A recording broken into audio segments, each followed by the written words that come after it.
Merci Madame Florennes. Pour le groupe socialiste, Madame Untermaier.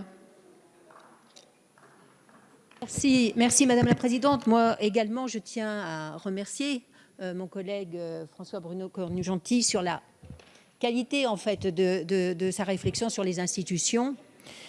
Je sais qu'il travaille beaucoup sur ces questions et que son propos illustre une réflexion aboutie que nous connaîtrons sans doute prochainement. Je pense qu'effectivement, si nous sommes dans l'attente d'une réforme des institutions, ce n'est pas le texte du CESE qui va nous satisfaire. Je crois que là-dessus, nous en sommes tous d'accord. Nous sommes à ISO Constitution, comme on l'a dit, et nous sommes là pour moderniser un outil, une institution qui a son utilité, en ce sens qu'elle rend des rapports de très grande qualité, mais qui sont lus souvent plus par des universitaires ou des étudiants que par les députés, et que notre travail, peut-être, il est de mettre finalement en adéquation les réflexions qui peuvent être menées là-bas et le travail que nous menons ici.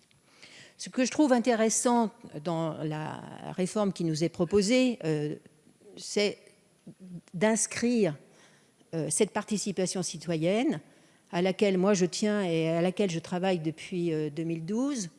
Mais comme vous, je dis et je dirais très fort aujourd'hui que c'est d'abord à l'Assemblée nationale de se saisir de la participation citoyenne.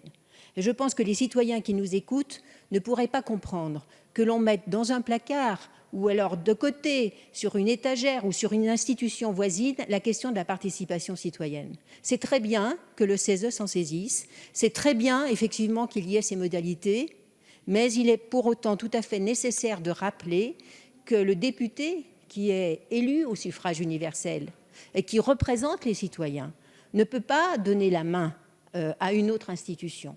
Il peut simplement consentir, effectivement, à ce que celle-ci mène ce travail. Et je parlerai un peu comme Pierre Rosanvallon, qui a beaucoup théorisé sur la participation citoyenne et qui disait que finalement la parole citoyenne, elle devait être partout. Alors, elle doit être à l'Assemblée nationale. Et nous avions fait des propositions dans le cadre de la révision constitutionnelle qui ont été d'ailleurs écartées à mon regret, mais elles doivent être aussi au CESE. Et je pense que la réforme qui nous est proposée nous permet de le faire. C'est pourquoi vous comprendrez, malgré l'estime que je vous porte, que je ne voterai pas, au nom de mon groupe, le rejet de je ne voterai pas le rejet que vous proposez. Merci Madame la députée.